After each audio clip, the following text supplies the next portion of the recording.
All right, so today we're going to start up here in the front of your unit. So on the A-frame, you've got your motorized tongue jack. It's got two buttons here. This one is for the light, so you can disconnect and hook up in the dark.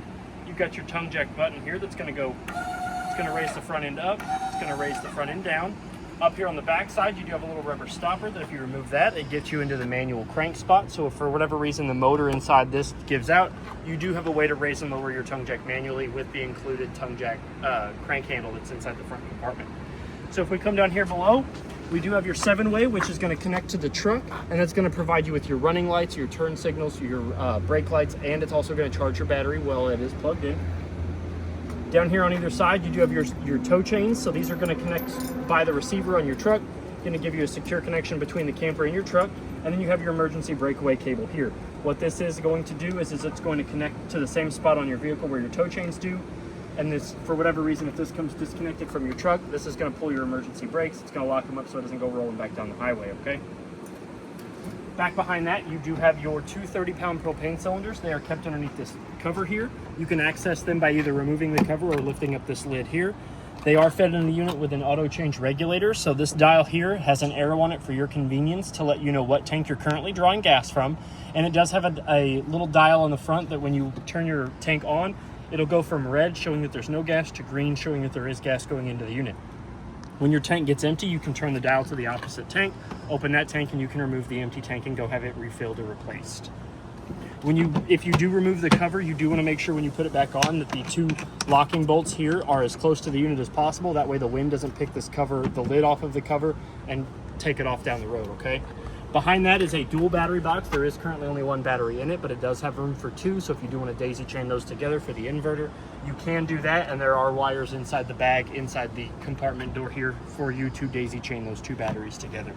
One last thing I want to go over before we move on is down up underneath the propane cylinders. It's kind of hard to see, but down here where my hand is at, you do have a battery disconnect. It is a knob that has a battery icon on it that's going to go from two positions, that's on and off.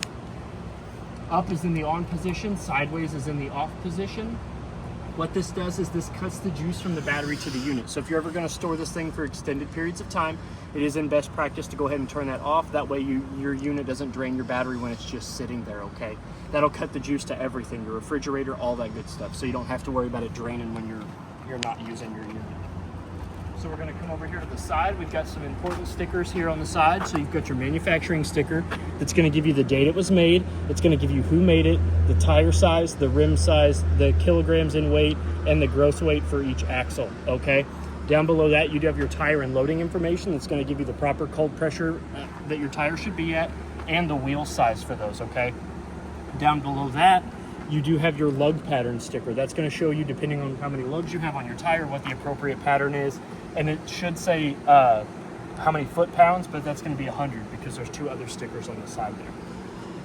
This is your docking lights button. So if I go ahead and flip this on, you're going to notice that you do have a V-shaped docking light. So that is also used not only as decoration, but if you are hooking up and disconnecting in the dark, that V is actually in the direct center where your ball hitch is at. So if you are hooking up in the dark, you can turn this on and you can back up right to your hitch that way, okay? So, and then last but not least, down below, you do have your VIN sticker, which is just like the VIN number for your vehicle, okay? We're gonna go ahead and open up the side compartment. This is a pass-through, so that means it goes from the off-door side all the way to the door side. There is a secondary door on the other side that you can open up and store stuff in.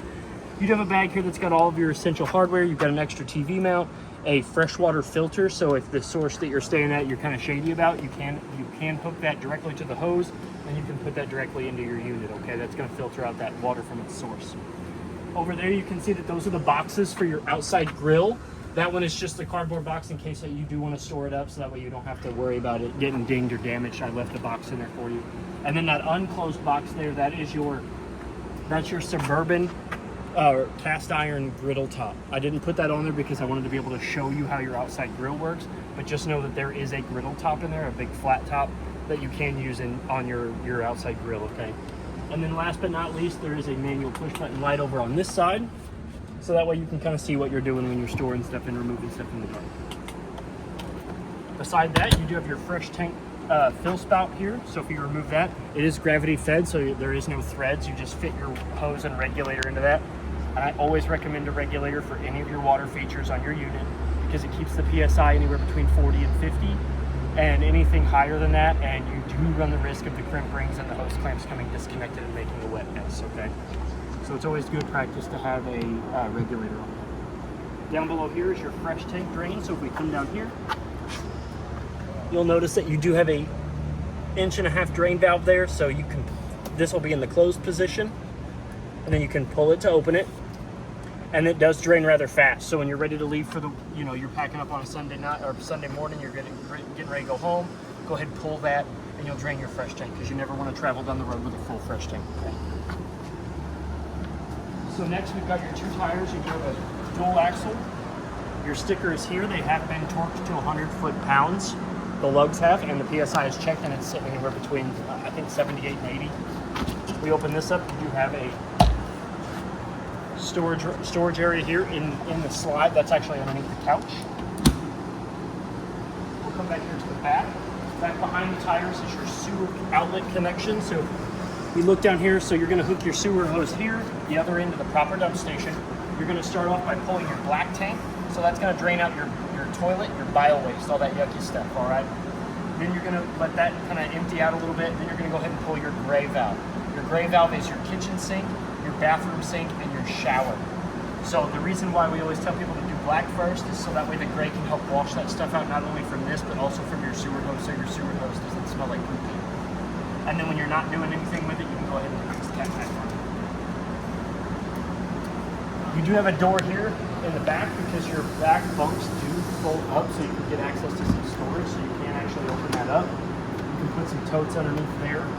This does, it gives you access to your storage and the bunk, so, you know, the kids want to get outside and play, and they can have some fun crawling out that top bunk. You do have a window here that you can undo the Velcro on, cinch it up, and then that way whoever's sleeping down in the top bunk can, or the middle bunk can see what's going on the outside. We do have a 30-amp short cord here. So it does have a blue LED to let you know that it is getting power to the unit. To plug your unit in, you're going to make sure that the black ring is all the way against the base. You're going to push the plug in, rotate quarter of a turn clockwise, and then you're going to rotate this clockwise until it creates a nice tight seal. The reason why that's important is it keeps moisture out. It keeps water and stuff from getting out. If it's raining, you're going to wash it. It keeps moisture from getting in there. It creates a seal. And then to remove it, you do the opposite. You rotate it counterclockwise until the ring is all the way to the base. Another quarter of a turn counterclockwise, remove the plug, and as long as it's not being plugged in, you do want to have this camp power cap over the outlet to keep it from short circuiting or getting rusty, okay? So we're going to move here to the back. So you do have a ladder for roof access, and I will tell you that the roof is the life expectancy of your unit. So the better shape your roof is in, the longer your tanker will last you. It's good to get up there and check it every 90 days. It may not need to be sealed every 90 days, but you do need to get up there and check it every 90 days to make sure all the lap sealer is good, there's no cracks, cuts, bubbles, pops, holes, anything like that. And not only the lap sealer, but also your roof itself, okay, your roof membrane. The better like I said, the better condition your roof is in, the longer your camper will last you. The tire here has been checked. PSI is sitting at about 80, and the 2 lugs that are holding it onto the farrier do not need to be torqued to the 100 foot-pounds. They just need to be wrench tight to keep the tire from falling off, okay? So we've got our water station here. So on top of the water station, you do have 2 TV outlets. So you've got your cable and satellite. So if the park or campground that you're staying at is providing you with those services, you can hook up to the corresponding one. So you've got cable on the left and satellite on the right, and you'll be able to get those TV services on the inside of your unit, okay? Now, up here in the top in the middle is your tank flush. So this is your black tank flush. So this is where you're going to hook that same hose and regulator up to. And as long as your black tank is empty and the valve is open, what this does is it sends water to a little aerator that is powered by that water pressure alone. You do not need to have your water pump on. That'll spin that little aerator, which will help clean up all the gunk around the sides and the bottom of your black tank. Next, the bottom left one is your city water connect. So if the park or campground that you're staying at is providing you with water, you'll hook that hose and regulator from their source up to this, and you'll never have to use the water in your fresh tank or turn your water pump on, okay? Last, the bottom right one is your antifreeze outlet. So this is where you're going to hook your hose, and you can run the other end to a jug of antifreeze. There's a bypass switch on the water pumps, water lines that you'll turn. It's the only one on there. It's underneath the kitchen, it's underneath the bathroom sink. You'll turn that, you'll turn your water pump on, and instead of siphoning water from your fresh tank, it siphons it from the antifreeze jug, so that way you can winterize your unit, okay? Or you can just bring it here for us. You also have a Furion backup camera mount, so if you do want to purchase a camera from the store, that mount, that plate will come off. It's got all the writing on it, and it is just a simple plug and play. The outlet is already behind there. You just plug your camera in, and you can mount that plate back up there, and your camera will mount to that little black mushroom looking guy. You also have a license plate bracket underneath the right turn signal. We're going to come over here. So on this side of the unit, you do have a lot of stuff kind of going on. So first off, we're going to go over the low point drain here. So your low point drains are the two lowest points in your water lines. I don't know if you can see them. They're right up here underneath the radius metal. So these are the two lowest points in your water lines. So there's a blue one and a red one for your hot and cold lines, and these are used for winterizing and de-winterizing of your unit, okay? So whenever you've pumped your unit full of antifreeze and you've gotten all the extra water out, you can go ahead and open those up, and that'll leave a open spot in your line, so that way any extra antifreeze or water does have a place to go instead of freezing up in your lines. I don't know if you saw while we were down there, but you do have two of the PSX2 Lipper motorized stabilizer jacks. Those are powered by a switch that is both here for the rear one, and there's a similar switch up front by the side compartment door for the front one. Now, if for whatever reason the motors on these do not want to work, you also have a manual crank handle that will raise and lower each one of those that is also in the front side compartment. And the bolt to do that is on the opposite side of the It's gonna be right here. Yep. You'll pull that out, and then you'll stick that manual crank handle in there, and you'll be able to raise and lower those manually, okay? So, next to the low point drain, you do have your outside shower, which I'm going to go get the hose for you real quick. Go, Trey, go.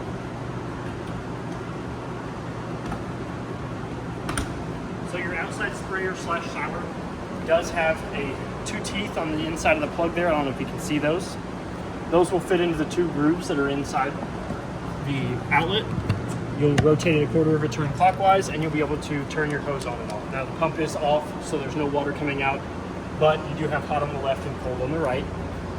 And then to undo your sprayer, you'll just remove it as such. And then it's always, if you do not want water in your line, you can always hold this in straight up and let gravity empty out your sprayer when you're done using it.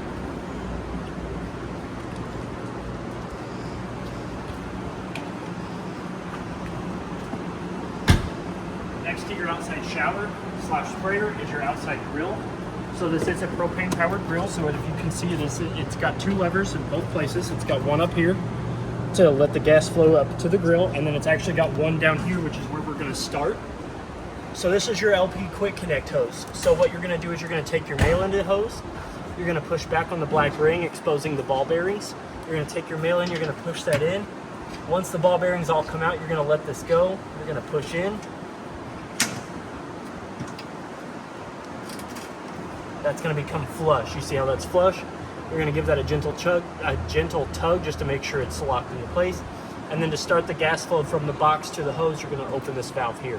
Not only does this open the valve for the propane, but it also keeps your disconnect ring from coming back and shooting your hose off and letting gas escape from you. So now that we're up here at the top, we're going to do the same thing up here. It's got the same style of connection except for a black ring. You do have a copper ring. And then you can rotate this valve inward, which is also going to lock that into place and let the gas flow from that box all the way up to your grill. Once you've got that all good and hooked up, you're going to come over to your grill. You're going to take your knob. You're going to push in. You're going to turn. You're going to hear gas escape. It's really hard to pick up on camera, but you can hear like a slight whistling. Now this you will have to sit for about 25 to 30 seconds to let it get nice, good, and warmed up. And then you're going to click, you're going to hear the striker ignite, which is going to strike the gas, and then your burners are going to come on. Now you can also adjust this knob to adjust the temperature based on the gradient dial there. We'll go ahead and turn that back off. And like I said, there also is a cast iron griddle top that sits on the top of this, so that way you can grill your meat or whatever you're going to cook on, okay? Behind that, like I said, this is that's the switch for your tongue jacks, or for your stabilizer jacks. Now again, these are not used for lifting and leveling of the unit, okay? They are just used to keep it steady while you're using it. You do not want to use it to try to lift the back or the front off of the ground. You never want to use those to lift or level your unit, just to stabilize it only, okay? Up here above all that, you do have a TV mount. That TV backing bracket that's in the bag up in the front that I showed you, that actually will set in these holes and lock into place, so you can take a TV out here. Up underneath this is your outside coaxial outlet. So that's where you're going to hook the coaxial if you do want to watch TV out here. Whatever TV services you are currently getting on the inside of your unit, you will be able to get on the outside of your unit as well. Next to that, you do have an outside GFCI protected 110 outlet, so that way you can plug your television in. And then next to all of that is your outside table. Now these do come off of the rails. All you do is just pick up and remove them from the rail system. This one does have a collapsible leg to provide you some support. And the grill works the same way. You just grab the lip, set it behind the lip on the rail, and then that support leg will keep it flush up against the side of the unit. Same goes for your grill. Once you have it all disconnected, what you're going to do is you're just going to lift up, rock outward, and then lift up. It does have two rubberized support feet on there that keep it flush against the wall as well. Now, if you do use your outside grill, it's always recommended that you let it sit and cool down before you store it, okay? So we're going to come down here. So this is your furnace. Behind this plate is the backside of your furnace. You do have two ports here. You've got an intake and an exhaust. So this does get hot enough to curl the hair on your arms if you touch it or burn your skin. So if you're going to run your furnace, I always recommend to tell people to avoid this plate. Another good recommendation for your furnace is a mud dauber screen. There are two little domed vents that fit over each one of those ports, and they keep the mud daubers from going in there and building a nest. Whatever it is about propane that they love, they will find where it's coming out at. They will build nests. They will invite their friends and family. It's a $20 part up in the store, or it's $150 an hour for us to fish them out, okay? So it's worth its weight in gold. Your two tires on this side have been checked. PSI is sitting about 80 on those as well. And the lugs have been torqued to 100 foot-pounds as per the sticker on the off-door side, as well that sticker right there. Next is your water heater. So we open this panel up here. So your water heater is gas and electric. So we're going to start up here at the top. This is your pressure release valve. This is a good way to always let you know if there's water in the water heater, okay? So if you pull on this thing and water comes out, you know you've got enough water in your water heater. What this also does is it helps relieve any back pressure. So if you're filling your tank or you're emptying it and you don't want to, either blow this anode rod out and hit you in the stomach when you're trying to take it off and empty your water heater, go ahead, open this up, let it kind of dissolve some of that pressure, and then you can remove your anode rod. Below that is your reset switch for on gas. So after it attempts to light itself and fails about 4 to 5 times, you're going to come out here and you're going to press this button. It's going to, It's going to attempt to reset itself. Okay? Down below that is the electric element. So this right here is where your electric element is stored. So if it ever goes bad, you know that this is where you're going to replace it at. And then you've got a switch right here. Oh, no, it's on the inside. Sorry, I thought I had a switch, but it doesn't. It's actually on the inside on the control panel. That's how you're going to turn that on and off, okay? Last but not least is your 1 1/16 anode rod. Not only does that act as a drain plug, but what it also does is it's a rod that sits at the bottom of your tank and your water heater. And it helps eat up all the impurities in the water before they have a chance to do damage to your water heater itself, okay? And like I said, if you ever do need to drain your water heater for winterization purposes, always flip this to where it's open, let some of that water out, let some of that pressure off, and then remove that. Because if you try to remove that while it's under pressure, you're going to get it loose, it's going to shoot out. It's either going to do damage to you, the camper next to you, whatever else you've got sitting next to it. It does shoot really far, and water is just going to start spraying out, okay? And then to close it, you're just going to lift it up, take the black latch, fold it down, and you're done. That locks that door shut. Okay? You do have a hole here as well. What this hole does here is if for whatever reason the motor and the slide does not want to push that slide in and out, you can take your crank handle, stick it in there, and manually retract and extend out your slide, okay? So you do have an option for that in case the motor does not want to work. This is the switch for your front PSX2 stabilizer jack. Again, they are not for lifting and leveling. They are for stabilizing the unit only. We're going to open up our front compartment here. As you saw, I put the outside sprayer there. This does go all the way. This matches that side compartment that's on the other side, so it is a pass-through. You do have your 2 manual crank handles here, so you've got your stabilizer jack / your slide room, and then you've got your tongue jack room, okay? And then last but not least, before we go to the inside, your solar on the side. So if you do have an extra solar panel that you do want to help power your unit to charge some of the stuff, you do have an app port there, so you can do that as well. So now we're going to go inside.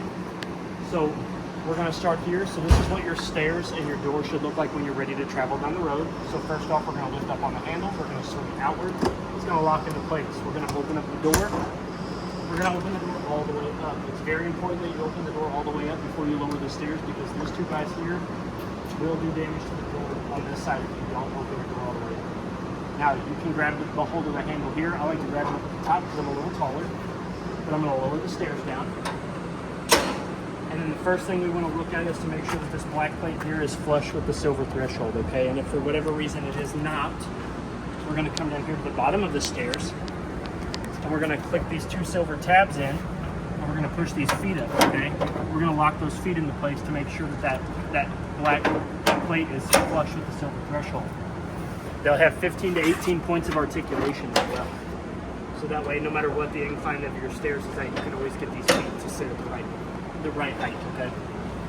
The reason why this is so important is because not only does this give you clearance to close your door properly, but it also keeps this black plate from doing damage to the bottom of your doors, okay? So now that we're done, we can go ahead and come on inside the unit. And before I do anything else, the first thing I'm going to do is point out that there is a fire extinguisher there by the front, the entry door, so that way if there's a problem inside or outside, you know exactly where it's at. It is dark in here, so I'm going to come down here to the control panel. I'm going to wave my hand here. It's going to wake up, and I'm going to hit interior light. That's going to turn on all the ceiling lights. Now, they are all also push button in the center. So if you ever come in here, you turn your interior lights on, and one or two of them is not on, please do not fret. The first troubleshooting step is to make sure that they are in the on position. They have to be on at the light for them to work off of that switch. Next, we've got our awning light, which if I turn that on, that's going to run a strip of LEDs that run the length of your awning.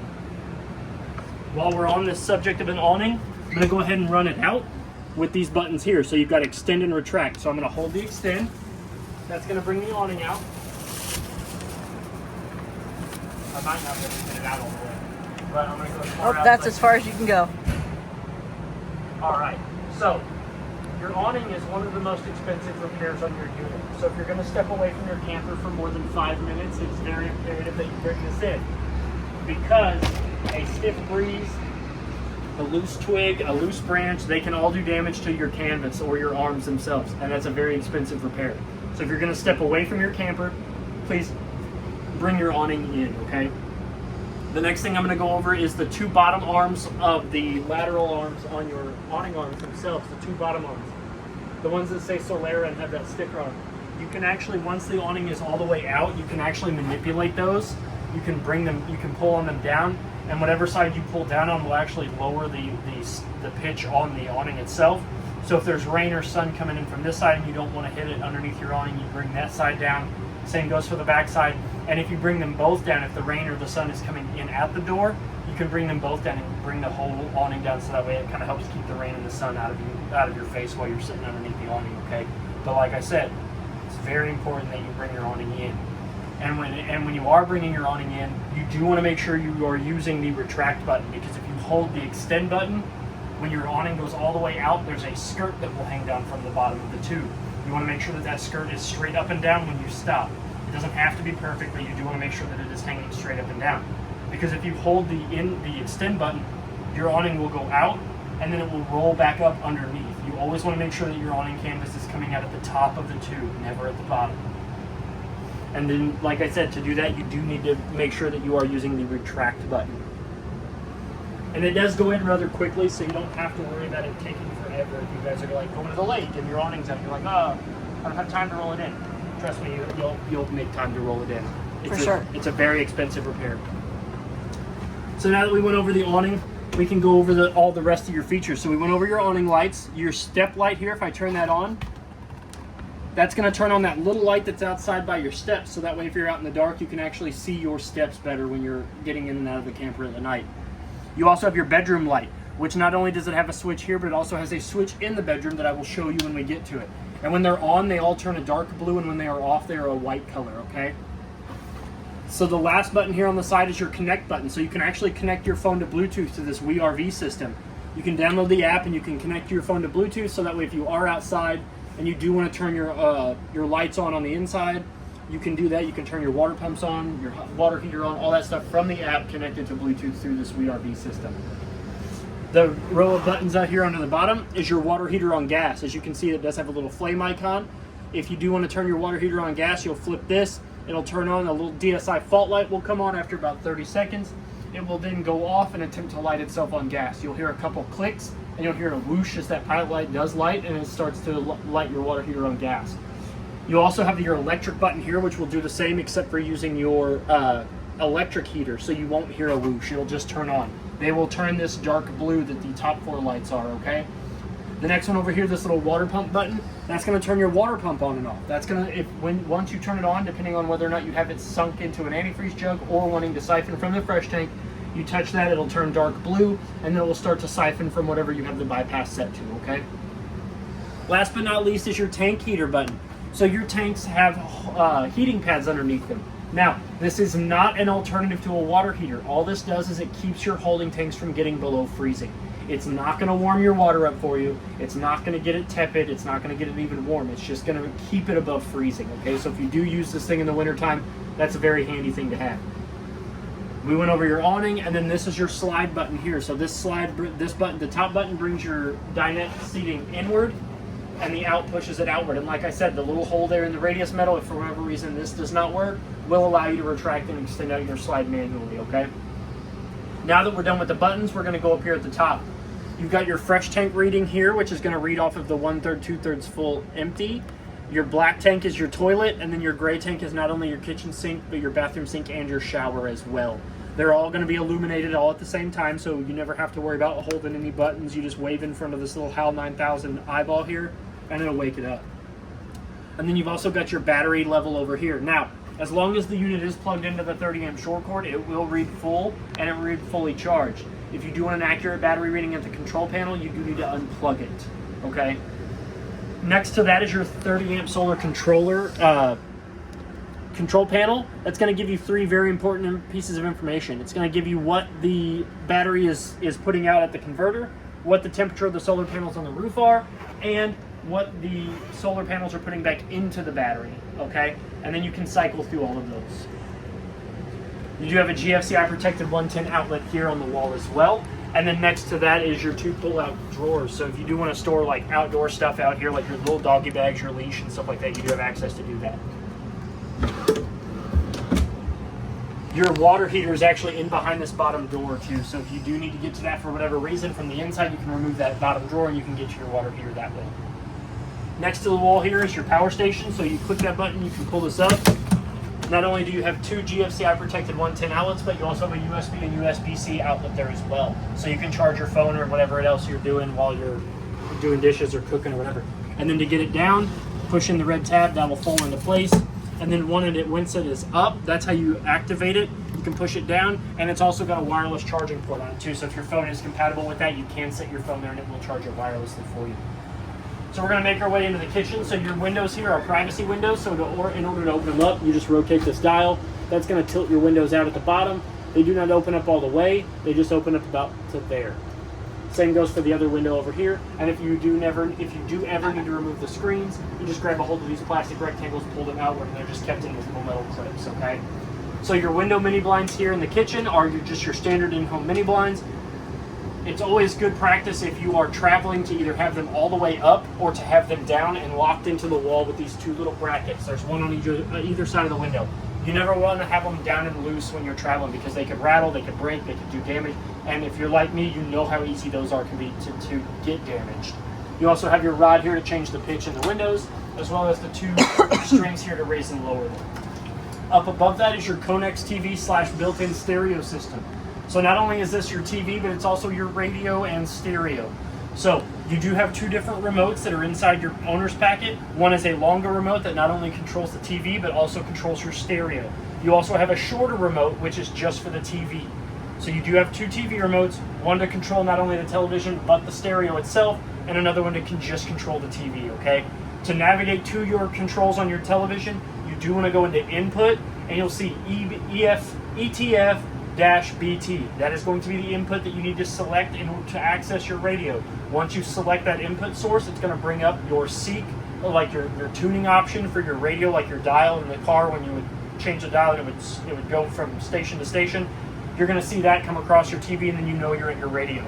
Then you can access your Bluetooth through that. You can hook up your Bluetooth. You can hook up all kinds of different things to it, okay? But this right here is your stereo. It's also connected to the speakers that are not only on the outside, but also on the inside. And your TV is here as well. Next to that, you do have your Magic Chef microwave. It is a glass spin-top microwave, just like the one at home. Got all the same features and functions. Underneath that is your Magic Chef range vent and fans. So you've got your light, so you're not cooking in the dark. Next to that is your fan, okay? So now the fan is on the cover to the fan is actually on the outside as well, and it's a little black rectangle with a vent coming out of the bottom of it. Now that vent is only held into place with two little tabs, so when you open that to use your fan, which you should always open that up to use your fan above your stove. But once you're done cooking and you've turned everything off, make sure you close that back up. And all you gotta do is just press that panel back up into the housing, okay? Because if you don't and you're traveling down the road, a strong breeze can rip that little vent out, and all you've got is a big rectangular hole to the backside of this. And mud daubers, I'll tell you what, mud daubers and wasps love to get in there. Your stove has a glass top that is not for cooking. It is just for storage or more counter space. So in order to use your stove, you're going to lift up. You're going to fold that backwards. You're going to come over here. You're going to flip this little button to the first eye on the top. Your knobs are going to light up. So next what we're going to do is we're going to take these knobs. We're going to push in. They're going to dull. We're going to rotate to high. That's going to turn your burner on. We're going to hold that for 5 to 10 seconds to let that thermocouple get nice, good, and hot. Let enough propane come out of the burner. Once we've got that lit, we can adjust it. Once your stove burners are lit, they do turn red, so that way you know. So if you ever come in here and one of your knobs is red, open up your windows, turn it off, let it air out, because it has let gas out if your gas tanks are on, okay? Next bit, we're gonna go, and once you have one burner lit, the other ones are gonna be a lot easier to turn on, okay?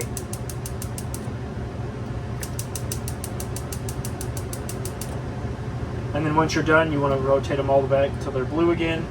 And then to light your oven, we're gonna hit the next two eyes, which is gonna turn your oven light on. Then what we're gonna do is we're gonna come down here, we're gonna push in on this knob. It's gonna turn on. You're gonna hear your pilot light down there clicking. This one does take a little bit longer to turn on because it's a much bigger pilot light.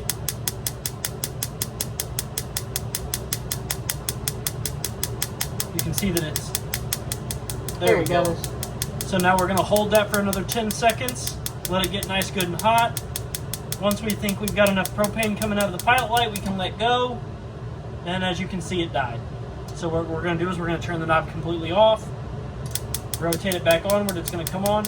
Now I'm gonna hold that for just a little longer this time. And notice it came on faster because we let it once. Okay, we're gonna try it once again. I'm gonna let go. It died again, so I'm gonna attempt to relight that.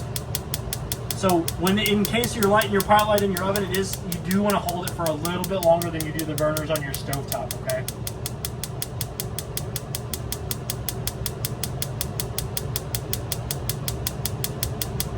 Okay, I think I've got it long enough. I'm gonna let go.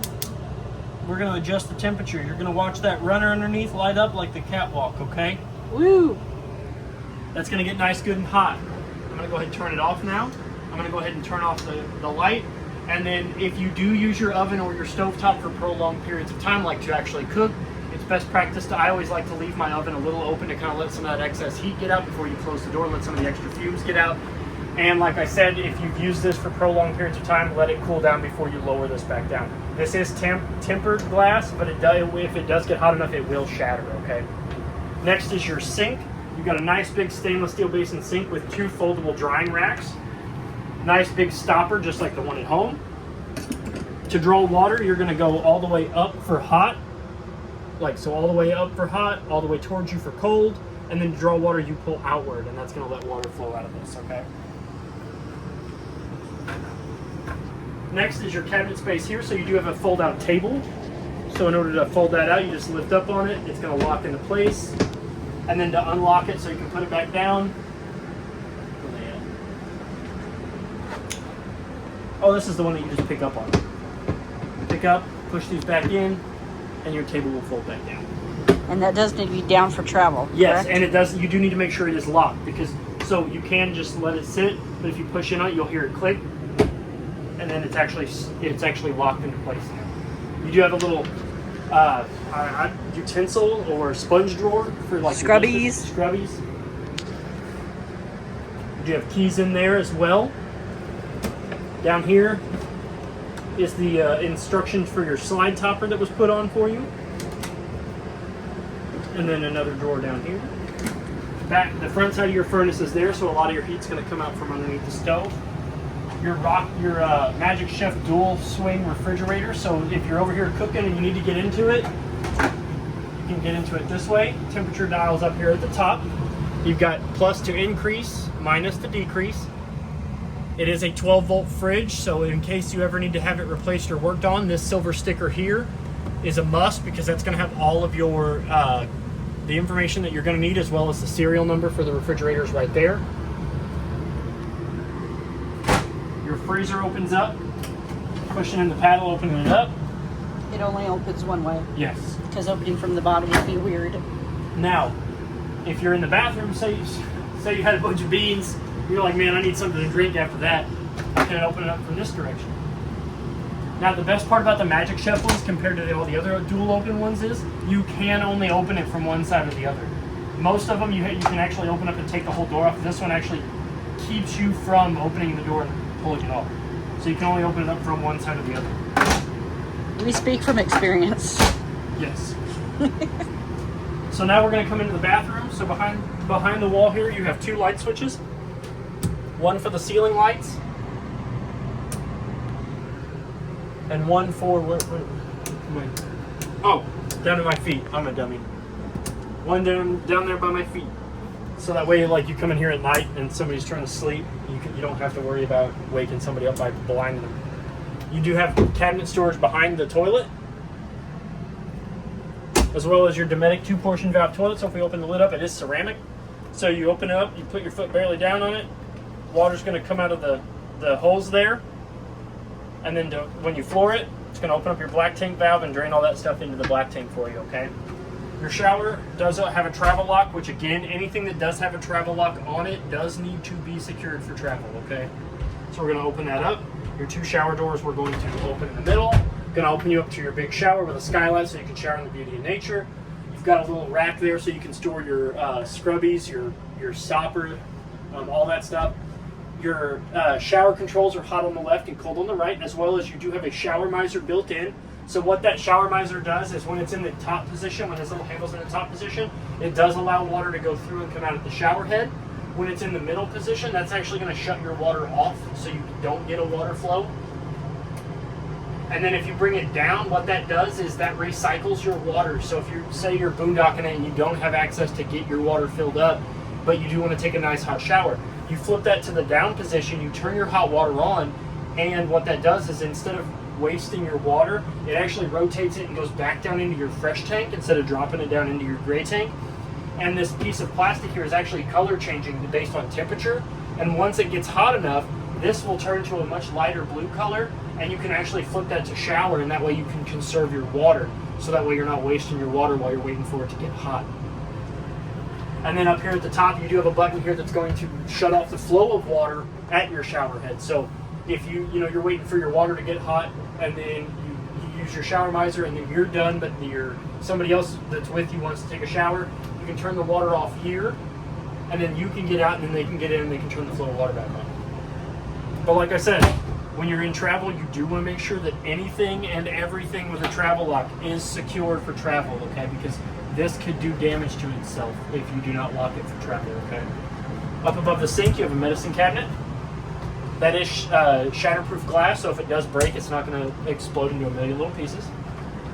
Your sink here in the bathroom is hot all the way to the left, cold all the way to the right. To draw water, you're going to lift up. Nice little friction stopper there. Your master GFCI outlet with the test and reset feature. You've got cabinet space underneath the sink. Your water pump is actually behind that panel there as well, with a little dial with a little valve on it that allows you to go from siphoning from the fresh tank to your bypass. You've also got a towel rack here so you can hang your wet hand towels. We're going to turn these lights back off. We're going to go over the bunks next. Oh, your bathroom door actually does have a magnetic stop too, so That's kind of cool. yeah. I always recommend don't ever leave it open though in travel. Bring it in. Close it, let it close, and that's how you want to travel down the road with it. So your top bunk there has a privacy window with a pull down shade. Those pull down shades, they will stay where you set them. Maybe my arms are long enough to do this without messing it up. So that's how the shade works. You pull it down. When you're ready for it to go back up, you just give it a gentle tug and it'll go back up. This ladder here will come out and you can adjust it up here so you can get down and up off of your top bunk. They do have a light switch over here to turn the two lights on above, as well as a USB and USB-C wall outlet so they can charge their tablets or phones or whatever they're playing on. Down below, you've got your bottom bunk, which does have a manual push button light in there, as well as a USB and USB-C outlet as well. And So like I said, there's no fighting. There's no fighting. As well as that storage door to get to the underneath compartment of the bunk, okay? Then they do have this privacy curtain here, as well as one over here on this wall that you can remove from the side of the mattress, and they can hide themselves if you want. So like the kids are like, I'm tired, I'm going to bed. They can close up themselves and they can go about their business. Your dinette booth seating here has 3 windows along the slide. All of these windows do have the same pull-down style shades. These 2 side windows open by pushing towards the two tabs in the center towards themselves and then lifting up. That window there is a privacy window, so you can open those up with those 2 black knobs there, as well as if you do need to remove the screen, you can. Like I said, that shade there is the same style shade. You've got a light above it with a push button that turns on and on, so you're not in the dark. This does turn into a 4th sleeping option by lowering the table down, and to do that, you're just going to come down here. You're going to undo this latch here, and then what you're going to do is, and these always give everybody trouble, so you're going to undo that latch. It's going to lock itself into place, and then I always step on these feet, and then the table's going to rotate downward, okay? You're going to pull towards yourself, and then once you have that all the way down, go ahead and pull it out. It does get pretty flat. And then once you have this table down into this position, you're going to pick the table up, and you're going to slide it along these bump stops, okay? Once it's on those bump stops, which this is how it should be in travel. You never want to leave this table up when you're traveling down the road. Once you have this locked into place like that, you can actually manipulate all these different couch cushions to create yourself a 4th sleeping option, okay? But this is how it should look in travel. Because there's Velcro on the bump stops, which will help keep that table from falling all over the place, okay? You also have 2 storage drawers underneath the booth seating. One on this side, one on this side. This has got your owner's bag in it, which is going to have all of your user's manuals. There's also a TPMS sensor in there for you and your vehicle and your unit. So when you get here to pick that up, we will actually hook that up for you. It's going to help you read the tire pressure of the tires on this thing, as well as the spare, as well as if you do have TPMS sensors in your vehicle, it can learn those as well if they're compatible with that. And you keep that in the front part of your truck, and you can monitor your tire pressure at all times. Next, we're going to move on to the master bedroom, but we're going to go over the thermostat while we're here. So on this wall here, this is your thermostat. So it's a Coleman Mach. So in order to wake it up, we're going to click. It's going to light up. We're going to go into mode select by clicking once again. Now we can go through off, cool, which is air conditioner, heat for furnace, cool and heat, which is dual climate, and then dry cool, which is a dehumidified cool. So I'm going to go back to cool. Next, we're going to go into fan control. So we've got high auto, low auto, high, and low. And I'm going to be the first one to tell you, don't ever change that from high auto. Leave it on high auto all the time. The low settings are still going to work the compressor and your air conditioner to the same capacity as high would, but it's just going to not blow as cold with the fan. So you run the risk of your compressor freezing up and then doing all kinds of damage to that, which it's a nightmare. So just keep it on high auto. That'll allow it to cycle and provide the maximum amount of output for the amount of input it's doing, if that makes sense. It does. It makes it work. It does. It makes it work. And one other thing I do want to tell people about the air conditioners on the campers and RVs, quick little tip. No matter what you have it set to, as you can see, I have it set to 33. Holy cow. Currently it's 91 degrees outside, and it's only sitting at 78. So, and we're in the shade. And we're in the shade. So your air conditioners aren't going to get you to that 33 unless it is like super cold outside already. Your air conditioners on RVs, mostly they're going to get you anywhere between 20, 25, and 30 degrees cooler than what it is currently outside. Usually 20 to 25 is so all they can do. Yeah, you're never going to get it down to that 33. So if it is super hot where you're going in this thing, your camper's not going to get down to like 50, 40, 30, all that good stuff. So you're gonna still, it might still get a little warm. So that's normal. That's manufacturing. They're not going to get down to that 33 degrees. Okay. So next, your pocket door here has a travel lock. And again, what I say about travel locks, anything that does have a travel lock needs to be locked for travel. Okay. Pocket door slides open, attaches with a magnet. You've got one on this side and on the opposite side of this wall. Both have travel locks, so they need to be locked, because I don't know how many times people do not lock these things, and when they're traveling down the road, they're slinging open and they're doing dents, putting gouges in the walls, the doors. These carts that they're riding on, they're not designed for constant slamming. So, and that's what's going to happen. So always lock that stuff, okay? Your windows on both sides, this one's just a little bit bigger, and it's a fire escape window. You're going to lift up on the saddle, push it outward. That's going to lock into place. If you do need to exit the unit in a quick manner, you're going to push this all the way out. You're going to grab a hold of this, yank it, and go out feet first, preferably. It does have the pull-down shade. The window on that side is not a fire escape window. It does have the two push tabs it does have the safety rod at the bottom. That's how you open and close that privacy window. You've also got the little plastic tab there if you do need to remove the screen, and the shade is the same shade that's been throughout the entire unit, okay? Next, we're going to come back here to the wall here. So you do have a TV backer. This is where you can attach a wall mount for a television. You've got a 110 outlet up there. You've also got your satellite from a receiver, as well as your antenna. So this is if you're getting satellite, and if you're getting antenna. And then this is a secondary TV power outlet. So some TVs have an outlet like this. Some RV televisions have a power outlet like this. So that way, if you do purchase one of those, you do have that access, okay? You do have a fan above the bed. Well, a vent. Not a fan, but a vent. So in case, he's stinking you out at night, you can open this up. Mind you, there is no max air cover on it, so if he is stinking you out at night, you can open that up and wake him up with the rain that's coming in. So, you do have 4 air conditioning louver vents above you, 3 lights above your head, which are also powered by not only the switch on the control panel, but if you look down there on that carpeted rest, you do have a little light switch. Now that switch does not turn off and on, it just clicks. So once you press it, it's just going to turn that light on. Yep. And these are also like just the ones on the inside. They do have to be in the on position for that switch to power them, okay? Over on my side, you do have a little control panel here that'll turn on your inverter. So where the light switch is at on the other side, you do have the inverter panel there. So you hit that button on, that's going to turn your inverter on if you had a second battery hooked to it, okay? So you really only want to use your inverter if you put a second battery on it.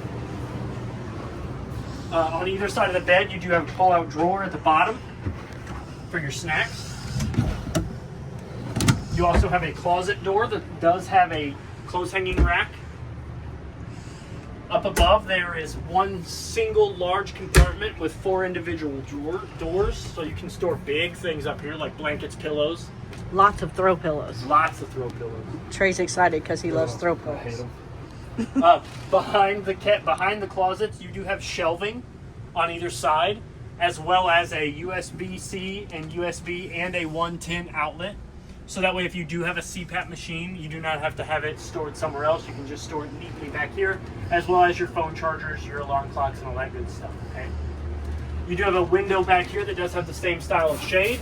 And to keep your head from hitting this, they've actually installed magnets that will keep that.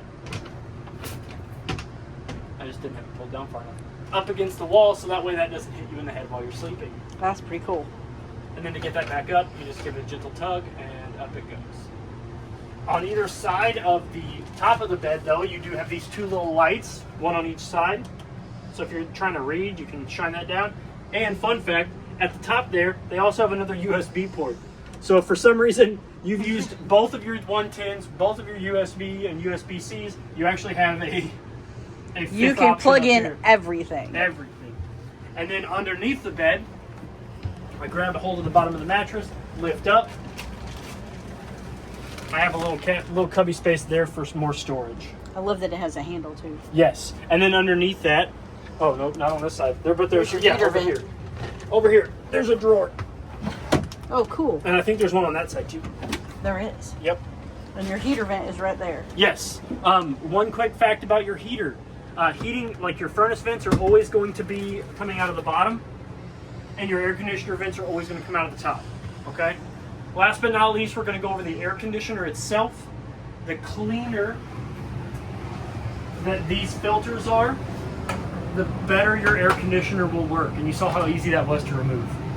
So remove this. If it gets all dusty and musty, shake it off, run it under your sink, put it back up here. Take your vent cover. Always go from little side first, put those two big clasps in, give it a little bit of a gentle push, lock it back into place. The cleaner those are, the better this will blow and work. And then if you want the louvers to work a little bit better, you can shut your dump vents, which will push the air through to the vents throughout the unit. So if you come in here on a hot day like today, and you're like, man, I don't care about the other rooms being cold. I'm cold, I'm gonna sit down. You're gonna open these up, let the cold air come out of here, and then when you're ready for bed, go ahead and close these. That'll push the air out to not only the front, but also back here as well. So, I think that pretty much covers everything. One more thing. Oh yeah, your fuse panel and breaker box. That's a very important thing to know. So you're going to open it up this way by pushing a button. So you're going to have your breakers here. They're all labeled. The most important one well, not the most important, but one of the ones that you're going to probably see get used quite frequently is your GFI. It's this 15 amp guy right here. So if for whatever reason moisture or water gets in any of your GFCIs and they trip the breaker, this is going to go into bypass, which is going to go halfway up, closed. You're always going to want to turn them all the way off first and then flip them all the way back on. Your fuses over here are all labeled as well, and this is an auto detect. So if any of them were to blow, a little red LED light next to them will illuminate to show you which one is exactly blown, so you're not going and hunting for them, okay? And you can even see them through the little panel. The little panel. And then of course you do have your smoke detector up there in the ceiling. And then your LP detector. Okay. Where did I go? I know it's here. I moved on to another camper. There it is.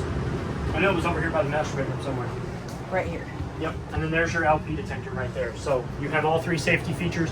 You do want to test those every 90 days, both the smoke detector and the LP detector and carbon monoxide detector.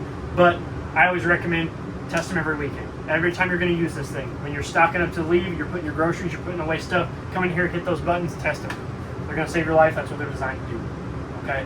So that pretty much covers everything. Thank you for reminding me about the fuse panel and breaker box. If you have any questions, please feel free to reach out to me here at Parkland RV. My name is Trey. Happy camping.